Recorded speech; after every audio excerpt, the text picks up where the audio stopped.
Good morning बच्चों। आज हम लोग वोकैब्स के आगे वाले सेशन के बारे में बात करेंगे। अभी तक वोकैब्स के 3 सेशन हो चुके हैं, 3 लेक्चर हो चुके हैं, या फिर कहें कि 3 वीडियो कंप्लीट हो गई हैं। आज हम लोग चौथी वीडियो की तरफ चल रहे हैं। वोकैबुलरी जो हमारे केवल एग्ज़ाम्स, कॉम्पिटिटिव एग्ज़ाम्स में ही नहीं, हमारी पर्सनल लाइफ में भी बहुत इंपॉर्टेंट रोल प्ले करती है, या फिर कम्युनिकेशन का आप कहें एक बहुत ही अच्छा जो है टूल है। अगर आप इस पर कमांड पाते हैं तो ये सिर्फ आपको एक कॉम्पिटिटिव एग्ज़ाम के लिए नहीं, अगर कहीं पे आप जा रहे हैं, विजिट कर रहे हैं, कहीं कोई वर्ड लिखा है, कहीं पे लिखा है मेथोडिकल और लिखा है स्कॉलरशिप फॉर मेथोडिकल स्टूडेंट, तो आप कैसे पहचानेंगे? इसके लिए आपको उस वर्ड का मीनिंग पता होना चाहिए, तब जा कर के उस सेंटेंस का मीनिंग लगा पाएंगे।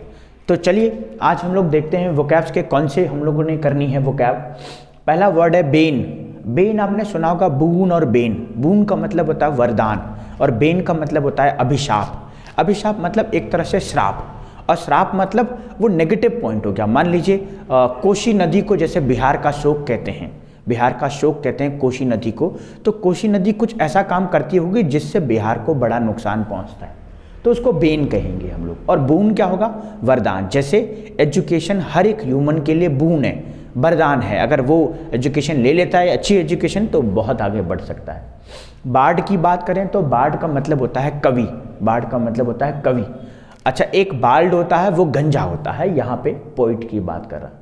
अब्स्ट्रूस क्या होता है? अब्स्ट्रूस होता है ऐसा कुछ जो डिफ़िकल्ट टू अंडरस्टैंड है, ऐसा कुछ जिसे समझने में कठिनाई होती है, उसको हम लोग अब्स्ट्रूस कहेंगे। What about agile? एजाइल का मतलब होता है फुर्तीला। फुर्तीला मतलब एक तरह से एक्टिव, एनर्जेटिक, फ्लेक्सिबल, कई सारे सिनोनिम्स इसके हो सकते हैं। Dab hand. डैब हैंड का मतलब होता है किसी काम में एक्सपर्ट हो जाना, जिसे हम लोग कहते हैं निपुण, जिसे कहते हैं उसको डैब हैंड कहेंगे। ब्रूटल मतलब होता है क्रूरता, है ना, बहुत ज़्यादा आप किसी को जैसे मारा है उसको ब्रूटल कहेंगे। कॉर्प्स का मतलब होता है dead body of a human, उसको कहते हैं कॉर्प्स। क्रेडेंशियल्स हमारा योग्यता हो जाता है किसी चीज़ के लिए। क्रेडेंशियल्स क्या है? आप एनडीए के एग्ज़ाम देना चाह रहे हैं, लेकिन एनडीए के एग्ज़ाम्स के लिए क्या क्या क्रेडेंशियल्स हैं कि भारत का नागरिक होना चाहिए, उसकी उम्र इतनी होनी चाहिए, उसकी परसेंटेज कितना होना चाहिए, वो सब क्रेडेंशियल्स हैं। बूस्ट का मतलब होता है इंक्रीज़ करना। आपने एक ऐड देखा होगा, boost is the secret of my energy, तो वो ऐड था, लेकिन अभी हम लोग बूस्ट की बात कर रहे हैं, तो इंक्रीज़ होना, बढ़ाना कुछ। उसके बाद करते हैं डिफ्यूज। डिफ्यूज होता है डिफ्यूजन, डिफ्यूजन ऑफ गैसेस, गैसों का फैलाव। तो चलिए ये सब हम लोगों ने एक बार देख लिए हैं। अब हम लोग थोड़ा सा इनकी हिंदी लिखें और हिंदी के आगे इनके इंग्लिश सिनोनिम्स लिखेंगे। हिंदी इसलिए क्योंकि हिंदी से जानना हमारे लिए बड़ा आसान होता है, हमारा मदर टंग हिंदी है, तो इस वजह से क्या होता है कि हिंदी में हम लोग ज़्यादा अच्छे से समझ पाते हैं। तो बेन का मतलब हम लोग कहेंगे यहाँ पे अभिशाप, अभिशाप या श्राप हम कह सकते हैं इसको, और इसको इंग्लिश में कह सकते हैं कर्स। ये हमारा इंग्लिश का सिनोनिम्स हो गया। बार्ड का मतलब की बात करें तो बार्ड का मतलब होता है कवि, और कवि को अगर इंग्लिश में बात करें तो ये बन जाता है हमारा पोइट। उसके बात करें अब्स्ट्रूस की, तो अब्स्ट्रूस का मतलब होता है समझने में कठिन, और इसे एक कठिन सवाल भी कह सकते हैं, समझने में कठिन, तो इसको कहेंगे हम लोग difficult to understand, difficult to understand. अच्छा, आगे बात करें एजाइल, तो एजाइल का मतलब होता है फुर्तीला, फुर्तीला, या फिर एक्टिव भी कह सकते हैं इसे, और एनर्जेटिक भी कह सकते हैं इसे। डैब हैंड का मतलब होता है निपुण, किसी काम में निपुण हो जाना, एक्सपर्ट हो जाना, है ना। हम लोग कह सकते हैं कि expert in some work, expert in some work. Brutal की बात करें तो ब्रूटल का मतलब होता है निर्दयता, क्रूरता, जिसे हम लोग कहें ब्रूटल। तो ब्रूटल का क्या कहेंगे? जैसे हम लोग क्या हो सकता है ब्रूटल का? ब्रूटल का हो सकता है जी जैसे हम लोग विदाउट मर्सीलेस, विदाउट मर्सी, बिना दया के जो होगा उसे हम लोग ब्रूटल कहेंगे। कॉर्प्स का मतलब होता है मुर्दा शरीर, है ना, मुर्दा शरीर। तो इसका जो हम लोग लिखेंगे सिनोनिम्स, इसको हम लोग dead body of a human लिख सकते हैं। अच्छा, एक और वर्ड होता है कारकाश, क्या मतलब होता है कारकाश का? Dead body of large animal.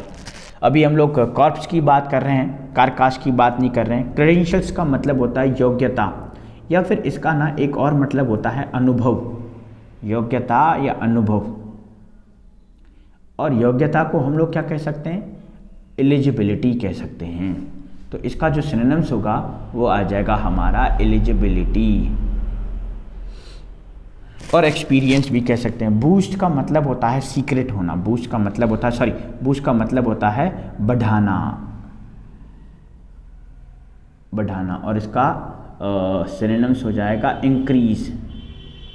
और एस्केलेट भी कह सकते हैं, एस्केलेट, एस्केलेटर जिसे एस्केलेट कहते हैं, और एस्केलेटर भी होता है एक। डिफ्यूज़ का मतलब होता है फैलना या फैलाव हम लोग कह सकते हैं। और इसका जो इंग्लिश में सिनोनिम्स होगा उसको हम लोग कहेंगे डिफ्यूजन को, डिफ्यूज़ को स्प्रेड। तो ये हमारे 10 सिनोनिम्स कहें इनको या वोकैब्स कहें। एक बार दोबारा से मैं आपके सामने रिवाइज कर लेता हूँ। अब्स्ट्रूस हो गया, एजाइल हो गया, डैव हैंड हो गया, ब्रूटल हो गया, कॉर्प्स हो गया, क्रेडेंशियल्स हो गया, बूस्ट हो गया और डिफ्यूज हो गया, है ना। ये सब एक बार लिख लें, इनका एक स्क्रीनशॉट ले सकते हैं आप और इनको पढ़ें, याद करें, हमारे किसी न किसी एग्ज़ाम में ज़रूर आएंगे। एक बार हमेशा की तरह मैं क्या करता हूँ, इनको मिटा करके कुछ वर्ड्स आपके सामने देता हूँ, आप ज़रा बताएं उनका मीनिंग आप बता पाते हैं या नहीं बता पाते हैं। क्लियर आ रहा है सर? दिखाई दे रहा है? मार्कर ठीक चल रहा है?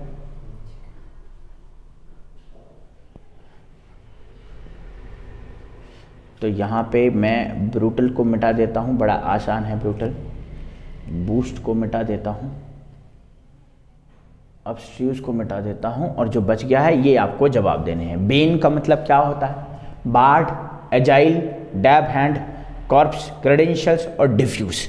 इन सबों का आपका जवाब देना है। नहीं आएगा वीडियो पीछे करके इसके आंसर्स चेक कर सकते हैं, और अगर आता है तो कमेंट बॉक्स में लिखें।